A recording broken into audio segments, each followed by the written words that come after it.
Orang Cina boleh bangga dengan gong sifat cainya, apalagi orang Amerika boleh bangga dengan sapaan hello-nya. Akan tetapi orang Islam akan sangat bangga dengan ucapan salamnya. Assalamualaikum warahmatullahi wabarakatuh. Hamdan syukran lillah, salatan wassalaman ala rasulillah, amma ba'du. Dewan juri dan segenap panitia PAC Ibnu Tanjung Bumi yang arif nan bijaksana, sahabat dai yang setampan Arjuna dan secantik bidadari syurga. Puji syukur kita terhadap ilahi Rabbi Allahu Jalla Jalalu, yang mana telah menjadikan dirinya sebagai sandaran bagi para makhluknya. Coba kalau kita bersandar kepada tentara, tentara gugur, kita juga ikut gugur. Coba kalau kita bersandar kepada tembok, tembok runtuh, kita juga ikut runtuh. Coba kalau kita bersandar kepada presiden, presiden turun jabatan, kita juga ikut turun jabatan. Tapi ketahuilah wahai hadirin sekalian, Allah tidak akan runtuh, Allah tidak akan gugur, Allah pula tidak akan turun jabatan. Sebagaimana dijelaskan di dalam Al-Quran, Qul law kanal bahru midada li kalimati rabbi lanafidal bahru qabla an tanfada kalimatu rabbi walau ji'na bimithlihi madadat. Katakanlah wahai Muhammad, seandainya lautan ini dijadikan tinta sebagai penulisan kalimat Tuhanku, maka habislah tinta itu sebagaimana aku tambahkan secukup itu pula. Masya Allah. Salawat bertangkaikan salam, berdaun cinta, berakarkan kasih sayang. Tak lupa kita senantiasa curahkan kepada sang baginda alam, revolusi Islam, pendobrak pintu kebatilan, penegak kalimat tauhid, la ilaha illallah. Siapakah beliau? Presidenkah ia? Gubernurkah ia? Bupatikah ia? Camatkah ia? Beliau bukanlah mereka semua, melainkan beliau ialah Sayyidina wa Habibina wa Syafi'ina wa Maulana Muhammad, yang mana telah membawa kita dari zaman jahiliyah ke zaman ilmiah, yang telah membawa kita dari zaman edan ke zaman yang waras, yang telah membawa kita dari zamannya gelap gulita ke zaman yang terang benderang. Alhamdulillah.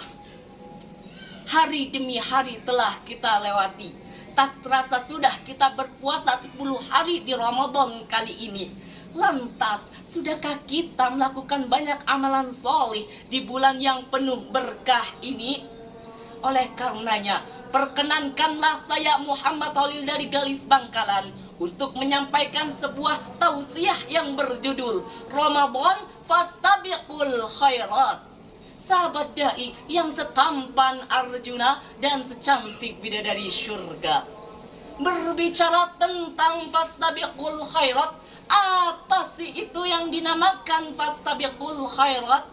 Apakah Fastabiqul Khairat di sini adalah lomba yang sering kita dengar, seperti lomba mewarnai, lomba menyanyi, dan lomba stand up comedy? Apakah lomba di sini adalah lomba yang menjadikan manusia sebagai perantara dewan juri?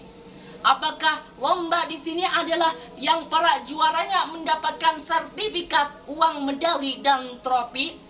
Yang dinamakan Fastabiqul Khairat di sini ialah berlomba-lomba dalam hal kebaikan, yang mana Allah lah yang langsung menjadi jurinya dan nilainya langsung ada di dalam hati kita. Karena Allah Subhanahu wa Ta'ala berfirman di dalam surat Al-Baqarah ayat 148. Apa kata Allah? Walikulli wijhatun huwa muwalliha fastabiqul khairat aynama takunu ya'ti bikumullahu jami'a innallaha ala kulli syai'in qadir. Maka berlomba-lombalah kalian semua dalam hal kebaikan. Dimanapun kamu berada, pasti Allah akan mengumpulkan kalian semuanya. Sungguh Allah Maha Kuasa atas segala sesuatu. Berlomba yang langsung dijuri oleh Allah, berlomba yang nilainya langsung ada di dalam hati kita. Berlomba seperti inilah yang dinamakan fastabiqul khairat. Kenapa? Innamal a'malu binniyat wa innama likulli imri'in ma nawa. Segala sesuatu yang kita lakukan itu kembali berdasarkan niat di dalam hati kita masing-masing. Masya Allah. Dulu di zaman Rasul, ada sahabat Rasul dari kalangan kurang mampu dan kalangan kaya. Mereka saling berfastabiqul khairat. Dari kalangan kurang mampu mengadukan keluhannya kepada sang Rasul. Wahai Rasul, kami ini orang kurang mampu. Orang kaya sholat, kita sholat. Orang kaya puasa, kita puasa. Tapi apa? Kita tidak bisa zakat, tidak bisa infak, dan juga tidak bisa sedekah layaknya yang dilakukan oleh orang-orang yang kaya.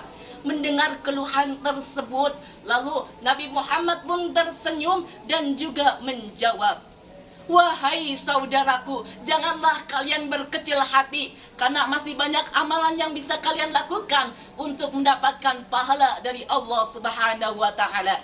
Makanya kalau habis sholat, jangan langsung berdiri, jangan langsung pergi, tapi bacalah tasbih 33 kali, tahmid 33 kali, dan takbir 33 kali. Mendengar jawaban Rasul dari kalangan kaum kurang yang mampu itu langsung pulang dengan wajah senang sumringah. Mereka langsung mengamalkannya, dan tanpa mereka sadari, mereka dilihat oleh orang kaya, dan orang kaya pun meniru apa yang mereka lakukan. Mengetahui hal tersebut, kalangan dari kaum kurang orang mampu ini langsung mengadukan kembali kepada sang Rasul. Wahai Rasul, mereka mengetahuinya, mereka juga mengamalkan apa yang kita lakukan. Berarti kita kalah saing dalam hal ibadah lagi dengan mereka. Lalu Rasul pun menjawab, sungguh yang mereka lakukan itu akan dinilai dari apa yang mereka niatkan di dalam hati mereka. Ada dua ruh ibadah. Yang pertama itu niat, dan yang kedua ikhlas. Niat tanpa ikhlas tidak ada nilainya, ikhlas tanpa niat tidak ada poinnya. Maka penting keduanya harus hadir di dalam ibadah kita, dengan maksud satu tujuan, limardhatillah, untuk menggapai ridho semata-mata karena Allah Ta'ala. Rasulullah mengajarkan kepada kita untuk ini terhadap dua perkara saja. Yang pertama, ketika kita melihat orang kaya senantiasa mendermakan hartanya di jalan Allah, dan ketika kita melihat orang yang berilmu, dia senantiasa membagikan ilmunya di jalan Allah. Di lain dua hal tersebut kita tidak boleh iri, kata Rasul. Rasul juga mengajarkan kepada kita untuk mengingat kebaikan orang lain dan lupakan kebaikan kita terhadap orang lain.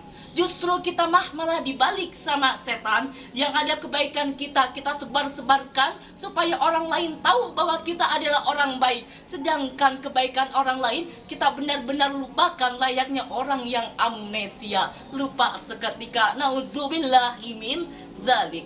Oleh karenanya Al-Fakir mengajak hadirin sekalian, di bulan yang penuh berkah ini, bulan Ramadan, marilah kita senantiasa berfastabiqul khairat, berlomba-lomba dalam hal kebaikan, dengan senantiasa memperbanyak tadarus Al-Quran, istiqomah untuk melaksanakan sholat tarawih, dan juga mengingat kepada Allah, ya, dengan berzikir, dan juga senantiasa bersedekah kepada orang-orang yang membutuhkan. Sehingga kita bisa mendapatkan gelar predikat muttaqin di sisi Allah dengan dasar ikhlas dan niat lillahi ta'ala. Amin, amin, amin ya rabbal alamin. Mungkin itu saja yang bisa saya sampaikan. Kurang lebihnya mohon dimaafkan. Bila ada benarnya itu datang dari Allah, dan bila ada salahnya itu berasal dari Al-Fakir. Unzur makila wala tanzur man qala. Jalan-jalan ke Pulau Bali, pulangnya beri jeruk Bali. Jika kalian suka dengan tausiah kali ini, maka jangan lupa like, komen, dan subscribe sebanyak-banyaknya di channel YouTube ini. Burung pipit, burung cendrawasih. Sekian dan terima kasih. Wassalamualaikum warahmatullahi wabarakatuh.